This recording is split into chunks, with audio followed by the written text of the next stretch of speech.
Alright, so we're back, and we're flying a plane. Again.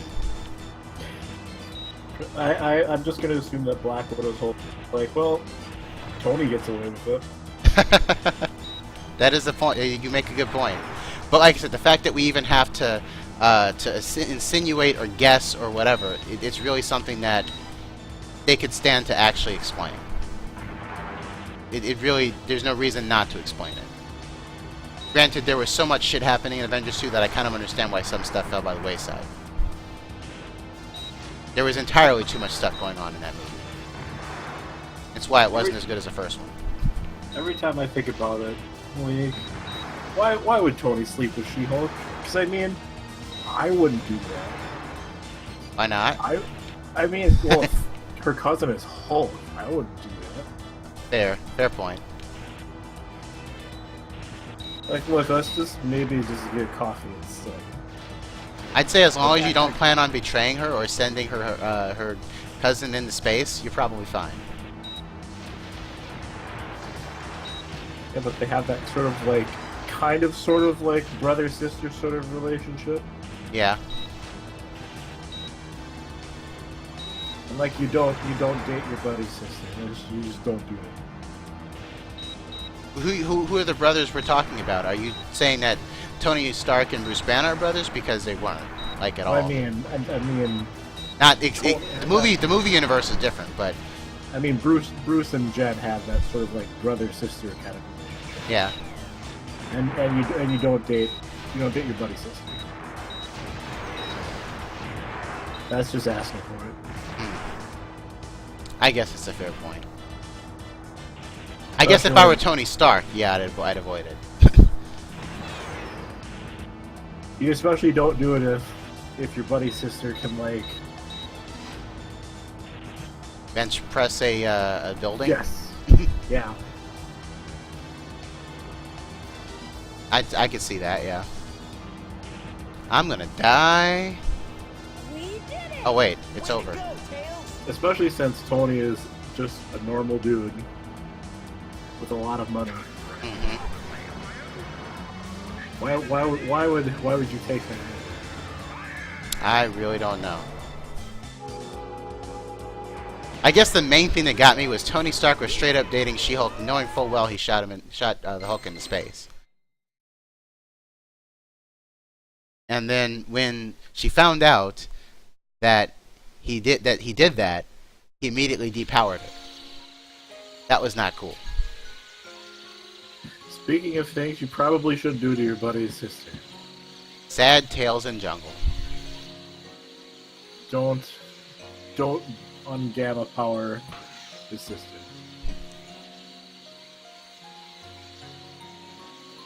Millionaire playboy philanthropist. Yes. I have to say I really like the current Iron Man book, and it's kind of a shame that it's probably going to be very severely changing in the next few months. When Dr. Doom takes over? When Dr. Doom and Riri, oh god, what was her last name? Who cares? She's not Dr. Doom. Yeah, not Dr. Doom. Small child who is not Doom. Yeah. What's his face? War Machine's kid. War Machine's niece. I can't remember her name right now. I feel like Marvel's just like, it seems like people kind of like some stuff we did with the MC2 universe. So let's, like, bring kind of some of that back. I'm actually fine with that. You know what I like about these universes? I like it when they actually do some actual progression and they have a legacy going. And DC did that really well for a while, and then they kind of flipped on it with the New 52, and they realized people hate that it didn't, that they didn't keep doing it, and that's why they're bringing it back now. I need to finish my prototype. But yeah, I actually like, I like the legacy stuff. As long as it makes sense. Looks like I'd better find one fast. But we've established that, like, the only thing I care about is Batman Beyond. Of course. Terry McGinnis is the only Batman. Yep. I kind of wonder how we go from Damian Wayne to Terry McGinnis at this point. That seems a bit of a stretch. Guess well, I don't know. Has Damien become less of a little shit?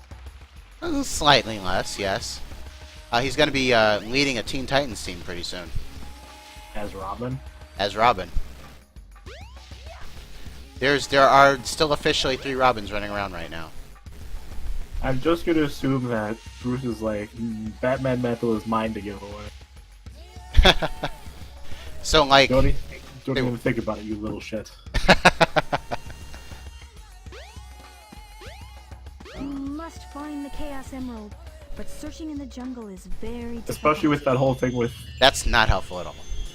Terry kind of, sort of being Bruce's kid, because who wrote that? Well, what they did was they took a story that was originally an Elseworld story, that is an alternate reality story, and decided that it was gonna actually be canon. Oh, I love that idea actually. The idea where Damien trains Terry, I like that. I'm totally fine with that. But yeah, oh yeah, that's right. I didn't reset the timer. I was gonna say, time to wake up. But yeah, there was a story called, I think, Son of the Bat, where Batman and Talia had a relationship and they had a kid, and so they're basically running off of that.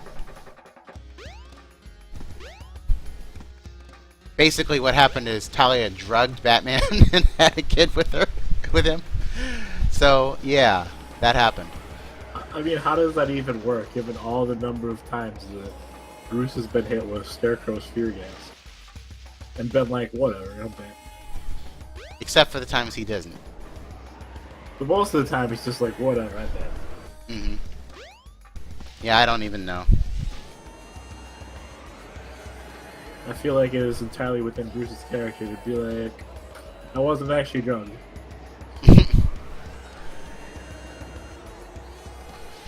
Bat roofies. Bat roofies. Okay, well I can't go that way. I guess they wanted me to go to the jungle, just... okay. Yeah, I wanted you to go where the, whatchamacallit is. But I don't want to go to the jungle. But it's got fun and games. No. Something just stole focus from the game. That was weird. Oh, it was Apple telling me I need to update something. That's weird, because I don't have any Apple software on this computer. Should probably check that out later. Holly just going through Bruce's utility beds, like, why do we even have Batman? Dude, I totally read, there's a book called Batman 66. And basically... What? It's comic Adam West Batman. Wow, Yes. there's a chaos With emerald. really weird lips and eyes. Dude, man, like... It's basically this. It's basically a comic book version of the 60s show. And here's a frog. Froggy! Uh, Why? How does that even work? It's like, stop.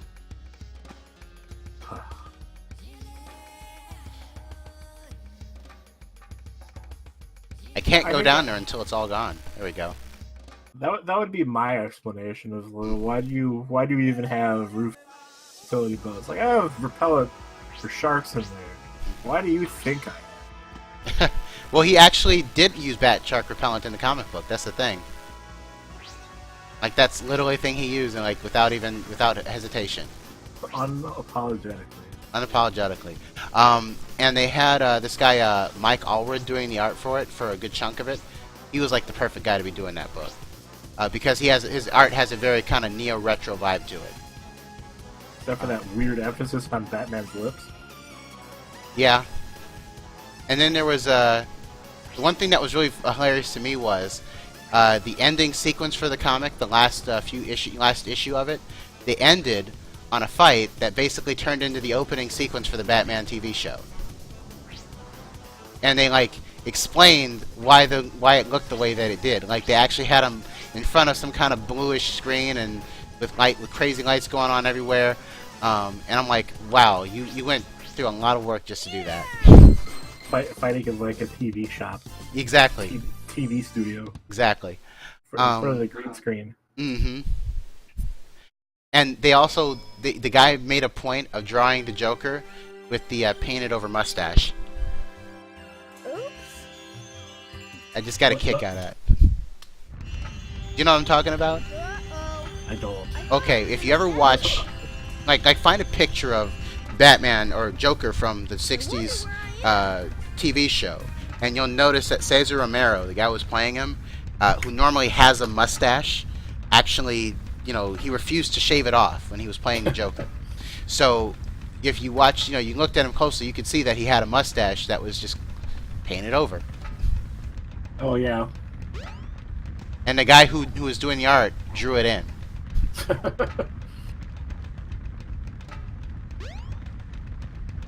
That's sort of like penciled on Pedro mustache. Yes. Totally not racist. But he just, why wouldn't he shave it off? I mean, come on. I mean, they got Captain Lou Albano to shave his facial hair for Mario. Some of it, anyway. And that Oh, still yeah. didn't make him look any less like a hobo. But you know, that's just kind of how Lou Albano was. He shaved his beard, his goatee. Yeah. You found the rhythm badge. To do continuous tail I think attacks, that hold part's the really what action button impresses down. me, because I mean, like he kept the rubber band on there. It's like, why would he get rid of that? Yeah. He kept the rubber band even while he was playing Mario. He did not, but it's like that was what I thought about. Like he kept the rubber band on there. Why would he get rid of it? Why would he willingly get rid of his goatee? Dude, he used to pierce his skin and put those rubber bands on. And nobody knows what the hell we're talking about right now. Yep, we're that old. Yep. Well, more it Ah. was obscure even then, so no. Good old Captain Lou Albano. Seriously. Rest in peace. Crazy bastard. No, we're not talking about porn. That's Ron Jeremy. Not Lou Albano.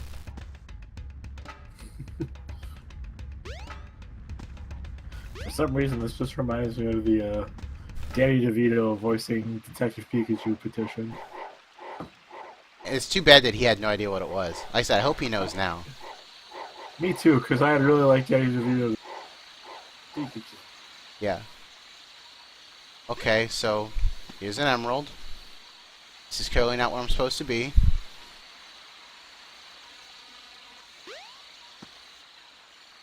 Welcome to the future. It's the past. Oh, the past. Also, it's funny that out of all the things, all the names that I've had trouble coming up with while I've been playing this game, Ron Jeremy comes right to mind. I don't know what the deal is with that. Ron Jeremy is a cultural icon of our time. Clearly. That's how we know. That's how we know. I'm not sure where I'm supposed to be. See, like if we ever heard about porn, like the first thing we all think is like, oh, it's Ron Jeremy. That Emmer dude, sadly, is not for me. They say, shouldn't you go to the top of the other temple? Maybe. I'm really not sure where they want me to go right now.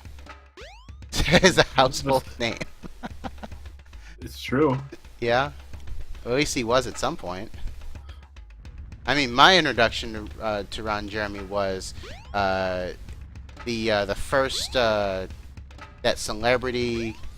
Deathmatch. No, not celebrity deathmatch. There was Celebrity a Jeopardy. no.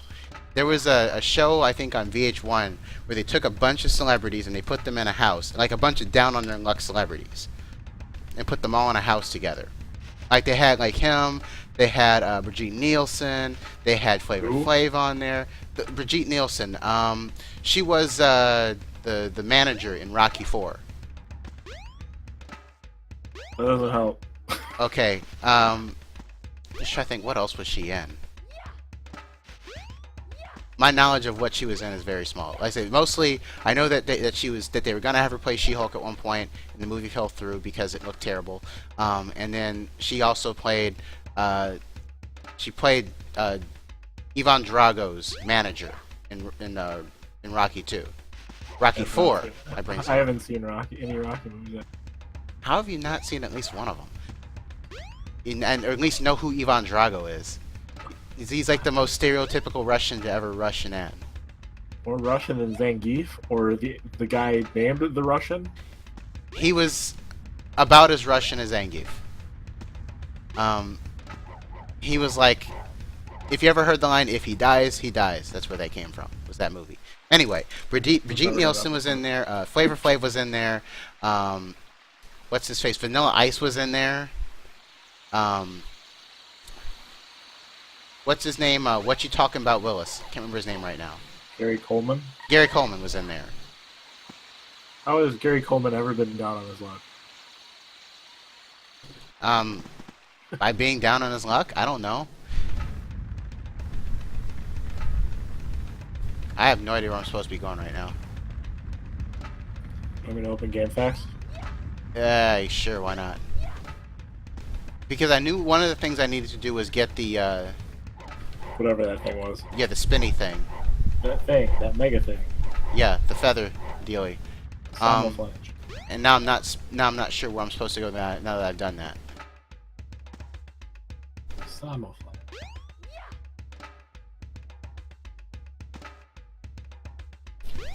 But yeah, one of the things that was funny about that particular, I forget what the show was called, but there were like 3 or 4 seasons of it.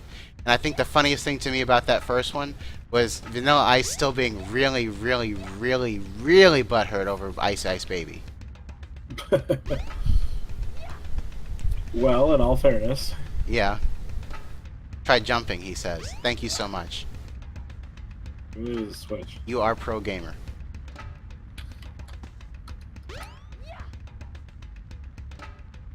No, none of the Knuckleses have advice for me. Most of them say things like, what do you have to say? I think, therefore I am. Or, never gloat in victory. Or, I don't know, it was pretty sounded. we're too hyper. Yeah, these guys are of genuine fun and knowledge.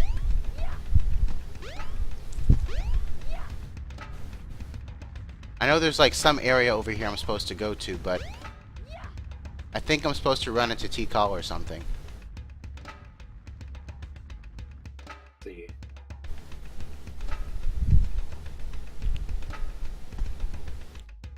Yo, Daz.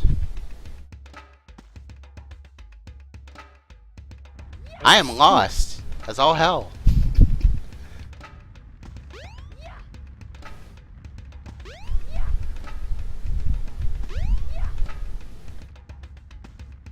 Yes, the time travel bits. They are pretty horrible. It's not so bad when they control them, but when they just make you roaming around the area like this is horrible.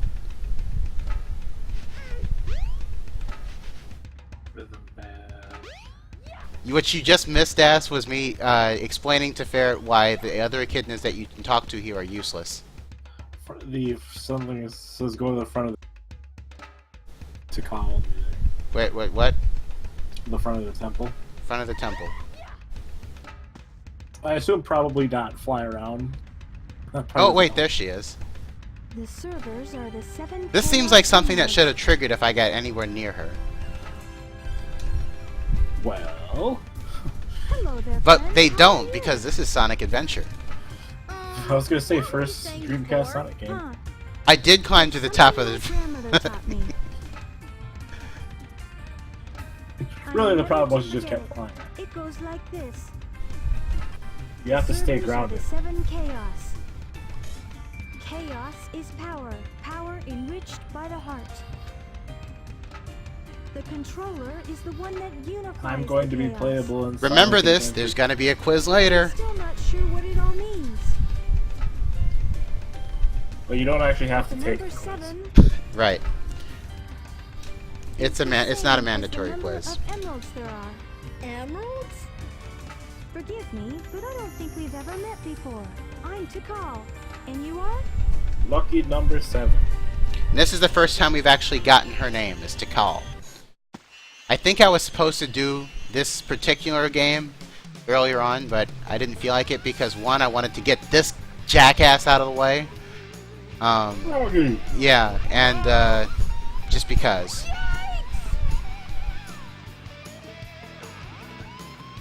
That's why you're not supposed to lick the frog, Tails. Where's the man? Oh. Weird. Now where was I? Big-lipped alligator moment. Oh yeah, the Chaos Emerald. Perfect. That's basically what that was. This will get my Tornado 2 up and raring to go. Well, he was literally just tripping balls after looking up. Right. It basically it happened. Big showed up. He left, and Tails never spoke another word about it.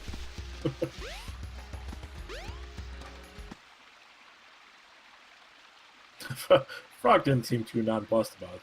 The No. time has come at last. The frog is the best character in the Look game. A lot better. I've ironed out most of the problems. Why are you talking to yourself, So, Tails? Here it goes. Emerald, do Well, he your was stuff. just tripping out. True. Ready, Sonic? Here I come. Also, definitely a thing that media loves to do. Fun. But usually they think it, not actually speak it aloud. Yep. Montage. Not even a montage, just like, okay, well, he... Away we go. Yeah, that feels like there should have been like a scene of him working on it. Gonna need a montage. It's a perfect song for a montage too. It's a shame. And you know what, Des? I realized while I've been playing this that we're now in the middle of Sonic's 25th anniversary. So this became a little more relevant when I realized that. Which means we got like twice as many views. Yep. So all of like 4 instead of Mm-hmm. All right, Tails. Way to go. move it up. This plane's cool. The plane's cool, he says. And Sonic is the arbiter of cool. Also, what is and is not slow. What? Now, what do you say we nail Only this? Sonic can tell you if you're going at an adequate speed. Oh, yes. Alright. So with that, next episode, we're on a plane. Again. Again. Again. Again. Can't stop the motherfucker, I'm on a boat. Yes, Sonic Adventure 2 wasn't its 15th anniversary game. Anyway, I'll be stopping and starting here.